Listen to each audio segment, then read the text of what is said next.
Okay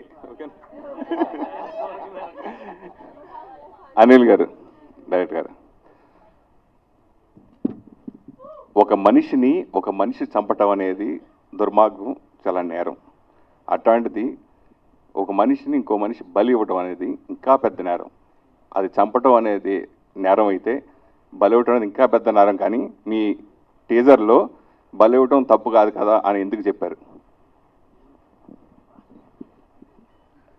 exact ఎందుకు చెప్పారంటే అది తప్పే కదా, అందుకోసం అడిగాను. ఇది ఒక teaser sir, just I want to tease the thing. నేను కంప్లీట్ చేయలేదు, దాని తర్వాత జరిగే సంభాషణ ఉంటుంది సినిమాలో, తెలుస్తుంది మనకి. అసలు అది రెండు ఒకటే, మనిషిని చంపటము తప్పే, బలి ఇవ్వటము తప్పే, పెద్ద తేడా ఉండదు. మరి సినిమాలో తప్పు లేదు, బలి ఇవ్వడం తప్పు లేదు ఎందుకు చెప్పారు? ఎక్కడ చెప్పాను సార్? చెప్పలేదు. ట్రైలర్లో, టీజర్లో అంటే ఇది జస్ట్ ద టీజర్ సార్, ఇందులో ఉండదు. సినిమా చూస్తే మీకు దానికి ఆన్సర్ దొరుకుతుంది, ఏం చెప్పామనేది అందులో ఉంటుంది. అండ్ ఇంకొకటి కూడా, ఇప్పుడు నేను ఏదో కొత్త థింగ్ చెప్పలేదు సార్. ఇప్పుడు ఈ బలి అనే కాన్సెప్ట్ గురించి తీసుకుంటే, నరబలి అనేది రీసెంట్గా కేరళలో ఒక 6 months బ్యాక్ ఇప్పుడు 2 అమ్మాయిలు ఒక అబ్బాయిని కోసేసి నరబలి ఇచ్చి వండుకుని తిన్నారంట. ఇది ఇప్పుడు కూడా చాలా మంది అమ్మాయిలు కూడా చేస్తారు, అబ్బాయిలు చేస్తారు, బ్యాగులో పెట్టి చూడ అన్ని టీవీలో చూస్తున్నాం.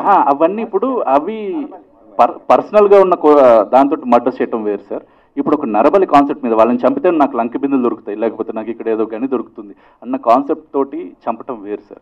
ఇప్పుడు సూర్యగ్రహణం, చంద్రగ్రహణం ఇవన్నీ వస్తుంటే మనం ఈ మూసినది ప్రాంతాల్లో కూడా చూస్తాం. అక్కడ కూడా చిన్న ఏదో చేతబడి ముగ్గుల్లాగా వేసేసి ఒక చిన్న పిల్లల్ని బలి ఇవ్వటం కూడా రీసెంట్గానే, అంటే ఆల్మోస్ట్ ఒక 9 months బ్యాక్. ఇప్పుడు మీకంటే న్యూస్ అంతా మీకు బాగా తెలుసు కాబట్టి నరబలి కాన్సెప్ట్ బాగా ఉన్నాయి సార్, అంటే ఇది జరగట్లేదని కాదు. సో దాన్ని నేనేంటంటే నాకు ఇంట్రెస్టింగ్గా అనిపించి దాన్ని అది తప్ప కాదనేది సినిమాలో చూపిస్తాను నేను. అది ఏంటి, నేను ఎలా జస్టిఫై చేశాను అనేది మూవీలో చూస్తారు. కాకపోతే అవి జరుగుతున్న కాన్సెప్ట్ని నేను తీసుకుని మూవీలో పెట్టడం జరిగింది. సో నిజంగా ఇప్పుడు మామూలుగా బలి అనే కాన్సెప్ట్ తీసుకుంటే, మామూలుగా ఒక మేక వెళ్ళిపోయి ఒక కార్ కింద పడిపోతే ఎవరెవరి మేక చచ్చిపోయింది అది ఇదని అందరూ భయపడతారు. కానీ అసలు మామూలుగా ఇప్పుడు గుళ్ళ దగ్గర ఎక్కడికి వెళ్తే బలి ఇవ్వగానే వాళ్ళు ఒక పుణ్యకారణం చేసినట్టు ఫీల్ అవుతూ ఉంటారు బలిస్తే అదే మేకని. మీ సినిమాలో ఎవరిని బలిస్తున్నారు? సినిమాలో ఎవరిని, అది మీరు సినిమా చూస్తే తెలిసి అదొక పెద్ద ట్విస్ట్ అండి, అసలు మామూలుగా చూస్తే తెలుస్తుంది. సరే, మా ఊరి పొలిమేర అది ఓటీటీలో వచ్చింది, ఫస్ట్ పార్ట్ వచ్చింది. అయితే ఇప్పుడు సెకండ్ పార్ట్ ఇప్పుడు థియేటర్ కూడా వస్తున్నారు. అయితే దాది ఓటీటీలో అనేది మీ ఓటీటీలో వచ్చినా కానీ దాని మీద కాంట్రవర్సీ వచ్చింది, డైలాగ్ విషయంలో కానీ సీన్స్ విషయంలో కానీ బాగా కాంట్రవర్సీ, మిమ్మల్ని తిట్టుకునే వాళ్ళు తిట్టుకున్నారు, బయట బాగా స్ప్రెడ్ అయింది అది. అయితే ఈ సినిమా ఓటీటీకి థియేటర్కి చాలా తేడా ఉంది. ఓటీటీలో సెన్సార్ లేదు కాబట్టి ఎవరు పడితే అలా ఇష్టం వచ్చినట్టు చేస్తున్నారు, అది కొంతమంది బయట స్పందిస్తున్నారు, కొన్ని అలా వెళ్ళిపోతున్నాయి. కానీ ఈ థియేటర్కి వచ్చేటప్పటికి ఎలాంటి జాగ్రత్తలు తీసుకుని ఈ సినిమా మీరు చేశారు? యాక్చువల్గా అండి దాని గురించి నేను మాట్లాడాలంటే, నిజంగానే చాలామంది పొలిమేర 1 రిలీజ్ అయిన తర్వాత ఏంటి ఇంత బోల్డ్గా చేశారు, లేకపోతే ఏంటి ఇలాంటి పదాలు ఎందుకు, ఇలాంటి కస్ వర్డ్స్ ఎందుకు యూజ్ చేశారు అలా అని చెప్పేసి నాకు చాలా మెసేజ్ రావడం జరిగింది, కొంతమంది తిట్టడం కూడా జరిగింది. సో నేనేంటంటే వాళ్ళు ప్రతి ఒక్కరు కూడా నేను రెస్పాండ్ అయ్యాను. ఏంటి అంటే నేనేదో కొత్తగా అసందర్భంగా తీసుకొచ్చేసి కథలో పెట్టడం లాగా ఏం చేయలేదు సార్. అసలు మామూలుగా మీరు అందరు సినిమా చూస్తే నేను ఆ క్యారెక్టరైజేషన్స్ గురించి, ఆ బోల్డ్ సీన్స్ కూడా దానికి కథకి లింక్ ఉంటుంది సార్ దాని తర్వాత. సో వాటిని నేను ఎక్స్ప్లెయిన్, చాలామంది చూసిన తర్వాత అందరికీ అర్థమైపోయింది. కొంతమందికి అసలు ఇలాంటి పదాలు ఎందుకు యూజ్ చేశారు, బూతులు ఎందుకు యూజ్ చేశారని. నేను తీసిందే ఒక గ్రామీణ నేపథ్యంలో ఒక 2 ఆటో డ్రైవర్ల ఫ్రెండ్స్ వాళ్ళు మాట్లాడుకోవటం అలాగే ఉంటుంది, అండి అని మాట్లాడుకోరు 2 ఫ్రెండ్స్ ఉన్నప్పుడు. సో అంత నేను ఒక రాగా తీయటం జరిగింది. సో అది మా సినిమాతో మొదలైంది, దాని తర్వాత అంతా స్టార్ట్ అయిపోయింది అనుకోండి, తర్వాత విషయం. కాకపోతే అప్పట్లో కొంచెం ఇది మార్గదర్శనం గౌరవంగా ఫీల్ అవుతున్నారా స్టార్ట్ చేసినందుకు? గౌరవం కాదు సార్, అది ఏంటి అంటే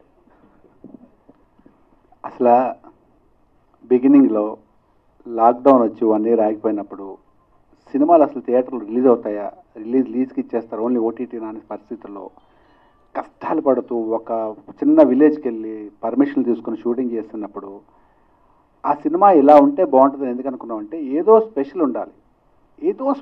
అంటే సినిమా చూడాలంటే first of all Satyam Rajesh cinema చూడాలంటే థియేటర్కి ఎవరు రారు, ఏదో స్పెషల్ అని చెప్పి చిన్న వాడుక భాషలో వాడేవి తప్ప బియాండ్ లిమిట్స్కి ఎక్కడికి వెళ్ళలేదు. అంటే మరీ కోస్తే పడిపోతుంది అలాంటి బుద్ధులేం లేవు. చిన్న వాడుక భాషలో ప్రతి నీ ఫ్రెండ్తో నువ్వు కూడా రోజు మాట్లాడుతావు, ఫ్రెండ్ బార్లకు వచ్చినప్పుడు ఏరా దొబ్బే అన్నానికి వర్డ్స్ యూజ్ చేస్తావు, అలాంటి వాడుక భాష తప్ప వల్గర్గా లేదు. సో సినిమా చూస్తున్న ఎండింగ్ వస్తే నేను మర్చిపోతాను, ఎందుకంటే ఎండింగ్ అహో సినిమా ఇదన్నమాట అది వేయడానికి అలా పెట్టారు అంతే అంతే. మీ తోటి రాజేష్, సత్య రాజేష్, సరే మీ తోటి వచ్చిన కమెడియన్స్ అందరూ కూడా తర్వాత హీరోలుగా మారి సక్సెస్లు కొట్టారు, తర్వాత మళ్ళీ ఫెయిల్యూర్స్ వచ్చి మళ్ళీ యాసిడ్గా కామెడీ రోల్స్ చేసుకుంటూ వెళ్తున్నారు, క్యారెక్టర్ రోల్స్ చేసుకుంటూ వెళ్తున్నారు. ఈ పొలిమేర 1 కానీ ఇప్పుడు 2 కానీ ఇప్పుడు మీరు హీరోగా అయినట్టే మీరు ఈ సినిమాలతోటి. సో హీరోగా కంటిన్యూ చేస్తారా, లేకపోతే మీ ముందు సీనియర్స్ కమెడియన్ చేసినట్టుగా తర్వాత మళ్ళీ వెనక్కి రావడం జరుగుతుందా, లేదా హీరోగా సెలెక్ట్ చేసి సినిమాలు చేస్తున్నారు? లేదన్నా, నువ్వు ఆలోచించు, ఇందులో నేను హీరో కాదు, ఇందులో క్యారెక్టర్ కదంటే సినిమా క్యారెక్టర్. నేను ఇచ్చిన ట్విస్ట్కి నేను హీరో అయిపోయాను తప్ప ఐఎమ్ నాట్ హీరో. ఇప్పుడు ఫర్ ఎగ్జాంపుల్ గతంలో క్షణం సినిమా చూసుకుంటే ఒక డిఫరెంట్ క్యారెక్టర్ చేస్తాను, ఇది ఒక డిఫరెంట్ రోల్. ఆనెస్ట్లీ సినిమాలో ఒక 30 days రోల్ నాది 12 to 15 days క్యారెక్టర్ సినిమాలో, ఫస్ట్ పార్ట్ కానీ ఈ పార్ట్ కానీ ఎక్కువ కాదు, అక్కడ కనిపిస్తుంది. నాది క్యారెక్టర్ పవర్ఫుల్ అయ్యేసరికి హీరో అనిపించింది, I'm not hero. And coming to the క్యారెక్టర్స్కి వస్తే నేను క్యారెక్టర్సే చేస్తాను, నేను బతికేది మన ఆర్టిస్ట్, ఆమె కమిడియన్ ఆర్ అన్ ఆర్టిస్ట్ ఏదో అనుకో, బట్ లీడ్ అనుకోవచ్చు కదా, ఇది లీడ్ క్యారెక్టర్. మధ్యలో చిన్న ఆశ ఏంటంటే ఇది కొడితే ఒక పావులో ఎక్కువ పడదాం అంతే. మీకు ఇది తప్పని ఒక హిట్ అయిందంటే రోజు అడిగే 50 రూపాయలకి ఇంక 10 పైసలు ఎక్కువ పడతాం అంతే తప్ప ఇది సెటిల్ అవ్వాలి అంటే ఏదో విధంగా నిలదొక్కుకోవాలనే ప్రయత్నం తప్ప హీరో కాదు. ఈ వయసులో హీరో అయి నేను ఏం చేయలేను. 20 years బ్యాక్ వచ్చినప్పుడు చేస్తుంటే ఎస్ చిన్న హోపు, చిన్న ప్లైన్, చిన్న 6 pack, చిన్న ఫైట్ ఉండేది. ఇప్పుడు అది కాదు కదా, ఇప్పుడు నీటు చక్కగా క్యారెక్టర్లు చేసుకెళ్ళిపోతాను, క్యారెక్టర్సే నాకు.